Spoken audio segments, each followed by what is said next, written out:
Joey Logano wins at Kansas, locks himself into the championship four, completely upends the entire playoff bubble, but everyone's just talking about the rules package again.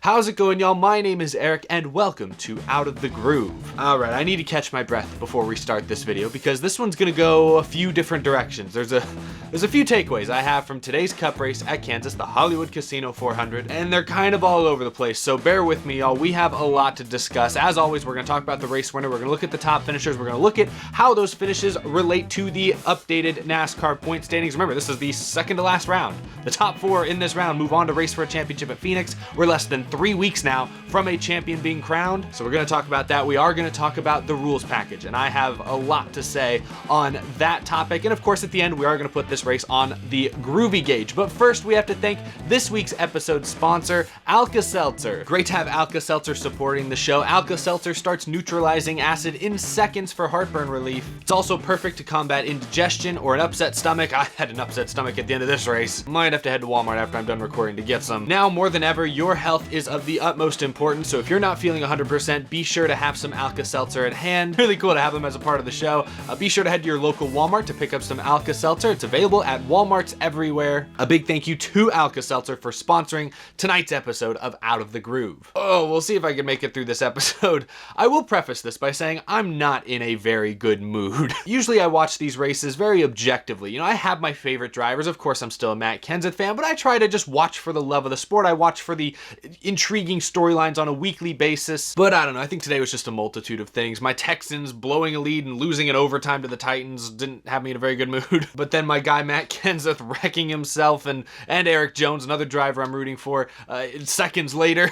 Today is just not really my day, but we're going to do our best to hold it together and talk about today's Kansas race as objectively as we possibly can. We'll talk about the rules package because, like I said, I have a lot to share with you there. But to start with, let's talk about the winner of today's race. Let's talk about Joey Logano, who, I don't know if we can call this an upset, but he certainly surprised the field today. Joey Logano gets his third win of the season. He really has his pit crew to thank for this one, getting him out front with about 40 laps to go on the final restart. Logano and really all of Team Penske, as you can see the top finishers right there, really all of Team Penske, Blaney and Brad Keselowski included, were quite fast today, but Joey Logano had the track position at the end of this race, and the blocker, for lack of a better nickname, was able to hold off the closer in the final run of the race and got the victory by a slim margin. Alex Bowman was closing late as well. We'll talk about that finish when I talk about the rules package, but Joey Logano had his work cut out for him. I know aero comes into play in a significant manner with this rules package at this type of racetrack, but Joey Logano and his spotter, Tab Boyd, I think it's still Tab Boyd. Actually, no, who is his spotter now? Wait, it's TJ Majors now, isn't it? Either, whoever it was. I guess it was TJ Majors in this case. I'm sorry. The way they worked together that whole final run, TJ Majors was constantly in Logano's ear, and Logano was able to kind of not bite on the fake outs from Harvick and was able to take his line away consistently and maintain the gap. So Joey Logano, as much as I think his pit crew really won him this race by getting him that clean air on the restart, Joey Logano did drive a great race. You got to be aggressive, you got to be willing to block, you got to be willing to drive out the rearview mirror with this rules package at the mile and a half, and Logano is one of the best in the business at doing those things, and he showed it throughout the final run of this race. So congratulations to Joey Logano. This is pretty huge because he came into this round outside the top four. He was fifth on the playoff grid coming into this race. But with the win today, he vaults ahead of guys like Chase Elliott, Brad Keselowski, even Denny Hamlin, even Kevin Harvick, and now Joey Logano is the one and only driver currently locked into the championship finale at Phoenix. Logano's a guy we haven't talked about. He has not won a race since the pandemic. His last win was Phoenix in March. But that's an important statement right there. His last win was Phoenix in March. Phoenix is the championship race here in just a few weeks, so that could be huge for Joey Logano. The Penske cars, as an overall team, especially Brad Keselowski, have run pretty well at tracks that use the 750 horsepower rules package, but they ran great today. So Joey Logano flexing his muscle a little bit here, got the win, even though he probably didn't have the best. He definitely didn't have the best car. But a huge and timely win for Joey Logano. You see finishing second, Kevin Harvick. Really, Kevin Harvick just can't wreck out of the next 2 weeks, and he's more or less perfectly fine. He probably could still wreck out of the next 2 weeks. He might be able to finish last 2 weeks in a row, and he still might sneak his way in. Good day for Penske, like I mentioned, with Brad Keselowski finishing fourth, but also a very good day for Hendrick Motorsports, specifically their playoff drivers. Alex Bowman finishing third, Chase Elliott just a few spots below him, and Chase Elliott actually collected the second most amount of stage points in today's race out of anyone, so that helped him quite a bit as well, even though he wasn't able to get the win. But we'll look at the point standings in just a moment. As impressive as Alex Bowman's third place run is today, it's just not nearly enough. In fact, we'll look at the playoff grid right now. He lost points to the cut line today, despite finishing third. That is how competitive the round of 8 is. Really, if you're not one of the top 2 or 3 guys in the points at the beginning of the round, you have to win. You have to win one of these 3 races. We'll talk about in a minute, but Kurt Busch blowing up while running in the top 5. That was disappointing because he knew he had to win and he thought Kansas might be his best chance. I think Alex Bowman probably had this race circled as his best chance. He put up a valiant effort, but came up about a second short. But again, if you look at these point standings, Alex Bowman, Martin Truex Jr., Kurt Busch, all lost points to fourth place today, but lost a significant number of points, obviously, especially Kurt Busch. I was kidding earlier when I said Harvick could wreck out of the next 2 races. I think if he DNFs 2 races in a row, it's going to be difficult to come back from that. But still, 41 points to the good is a serious cushion. But other than that, Denny Hamlin, who has dominated this season, had a bad race today, is only 20 points to the good. That is surmountable. It's tight on that playoff grid. Brad Keselowski finished fourth today, but he also lost points to the cut line. He was 13 to the good. Now he's only 8 points to the good. And part of that is Joey Logano upsetting everything and getting the win, despite coming into this race 5th in points. That turned everything on its head. Martin Truex Jr. even finished 9th. He didn't have a terrible race today, but he is in a must-win scenario now going into Texas and Martinsville. Denny Hamlin finished 15th. I mentioned how he had a rough race today. He had speed. In fact, I think he was arguably one of the top 3 or 4 cars in today's race. I think many people had him as the favorite, given he'd won the last 2 races at Kansas Speedway earlier this year and last year. But Denny Hamlin on a restart while running, I think in the top 5, scraped the wall coming out of turn 4, had to pit out of sequence with a flat right rear tire, and he really was never able to come back from that. He managed to get back on the lead lap late in this race, but it was difficult for him, especially with that added damage, to work his way through the field, especially with how little time was left in this race. So he ends up 15th and is now only 20 points to the good. That's, one more bad race, and he's going to be breathing heavy. But that's all I'm saying. The fact that Alex Bowman, Brad Keselowski both finished in the top 5, both collected at least some points in the stages, and they lost ground to the cut line, that's insane. Top 5s are not enough for some of these drivers. You need to win, and Joey Logano got it done today, so credit to him and his team. There's a few other things I want to hit on, but I'll be quick because I do want to talk a lot about the rules package at the end of this episode. But I'll mention Kurt Busch came into this round kind of as the long shot favorite. He kind of snuck into this round because of his win at Las Vegas a few weeks ago, but he had top 5 speed today. He ran with the leaders all day long, and then midway through this race, unfortunately had an electrical issue, and moments later blew an engine, ends up finishing 38th. Really bad day for Chip Ganassi Racing, with Matt Kenseth finishing last. I'm a big Matt Kenseth fan, but as the weeks go on, I wish more and more that he had not come back this season. My God, who is this imposter driving the 42? I don't know what's going on over here. But anyway, back to Kurt Busch, the playoff driver whose race really matters in this case. Blown engine was extremely sad to see. And on NBC, before they went to commercial, they showed Kurt Busch in the garage area just slumping over his shoulders, hands in his pockets. It was so sad. I was expecting that sad Charlie Brown music to start playing. Oh, it was almost comical. I hate to laugh, but you definitely felt bad for Kurt Busch. He is clearly the one biggest underdog in this round. Like I say, he snuck into this round really as is, but I think he looked at Kansas and I guess Texas next week as his best opportunities to win, and he had speed to maybe do it today. We saw how Logano didn't have the fast car, but he was able to hold off and get the win. That could have been Kurt Busch if they hadn't had those surprising mechanical issues, engine issues. So sucks for Kurt Busch, but he already knew he had to win this round, and that doesn't really change. Just a shame to see one of their better opportunities go out the window, go up in smoke like that. You don't really see epic engine explosions like that anymore with all the smoke and everything. Like, you don't see that very often these days, but leave it to Kurt Busch to find that string of bad luck this afternoon. Okay, now let's talk about the finish of this race. Let's talk about the rules package, and really let's talk about how this race, the racing product at least, evolved from green to checkered, because it did. I went for an emotional roller coaster during this race, beyond just the fact that my favorite drivers and stuff wrecked out of this thing, but just the fact that, you know, it was really cold. It was 45 degrees in Kansas. That's very cold. Drivers were bundled up on pit road. Colder temperatures than we've seen pretty much at any race this season. Kansas Speedway was going to have more grip in the track than on a hot day, than when they raced at this track earlier in the summer, for example. So knowing those conditions, I think we all knew we were either going to see the best this 550 horsepower high downforce rules package has to offer, or we were going to see the worst, because we don't see that many races with these cold of temperatures with this much grip. We knew it was going to be one or the other, and quite frankly today we saw both. We did see some absolutely fantastic racing with this rules package. I mean, obviously the restarts, which have always been great with this rules package, were phenomenal, but with the higher grip in the track, the low air temperatures, they were able to stay 2 and 3 wide on the restarts for 5, 6, 7, 10 laps after the restart. This looked very similar to those tests that we saw in like January of 2019 when they went to Las Vegas Motor Speedway with a few of these cars, with all of them running this high downforce rules package. And I remember seeing the videos at the time. The cars were racing almost like it was a super speedway. They couldn't really break the draft. There was a lot of slingshot and a lot of moves being made, a lot of 3 wide, 4 wide even during a test session in January. And I think that day in January is when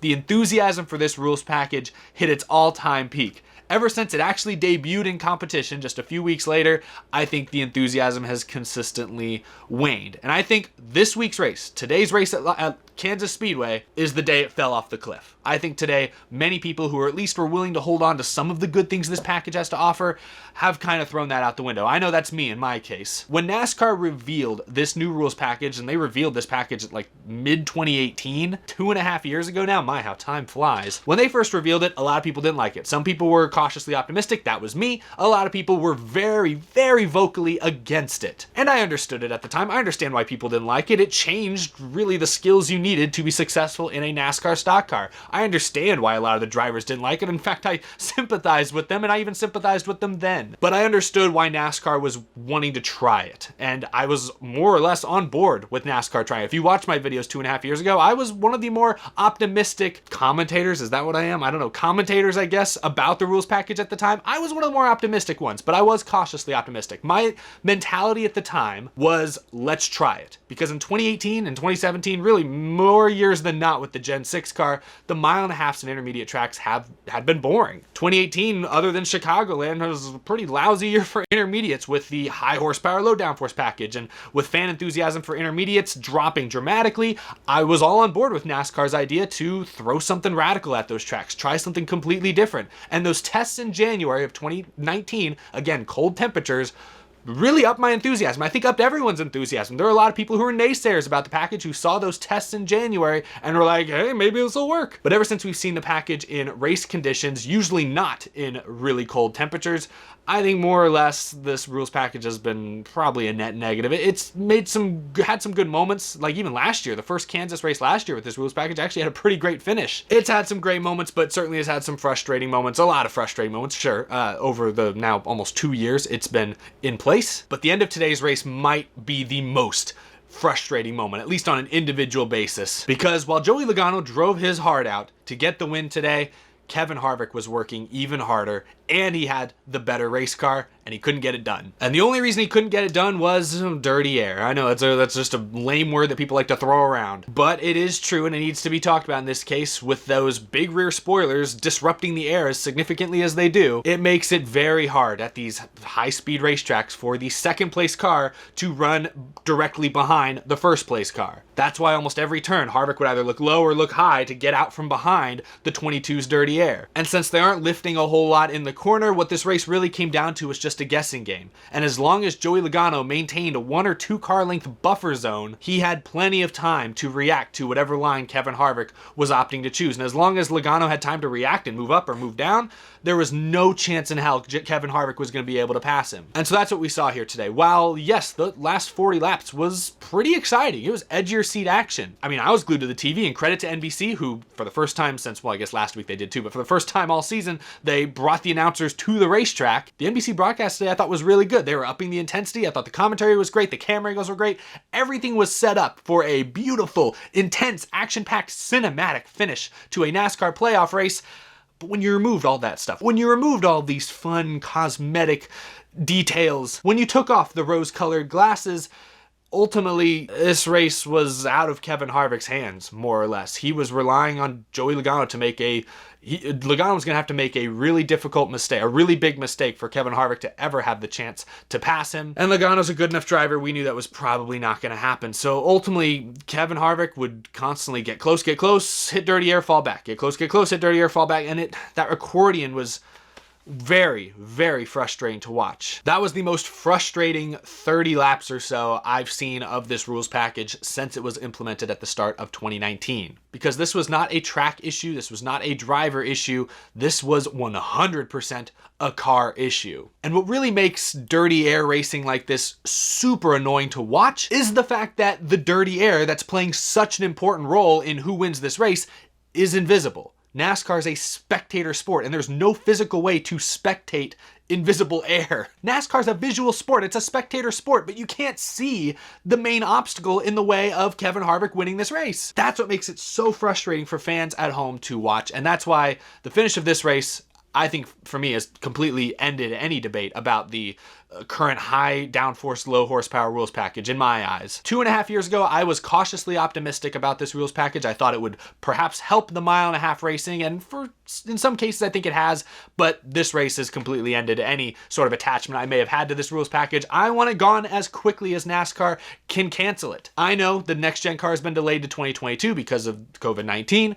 I understand that NASCAR is planning to run basically the same rules package they ran this year, next year. They're still going to run the 750 horsepower low downforce at the short tracks and road courses, and there's a lot of road courses next year. So next year, at least, at the very least, we're going to see less of this rules package. But if I was NASCAR, and I'm only going to say this because I know NASCAR is listening. I know NASCAR is paying attention to social media. Sometimes they selectively ignore things they want to ignore, but I think in this case, the collective NASCAR fan and commentator voice is loud enough that NASCAR is listening right now. And so I'm going to say this, NASCAR, dump this package entirely next year. Run 750 horsepower, low downforce everywhere next year. All track. I mean, minus maybe the super speedways, obviously there.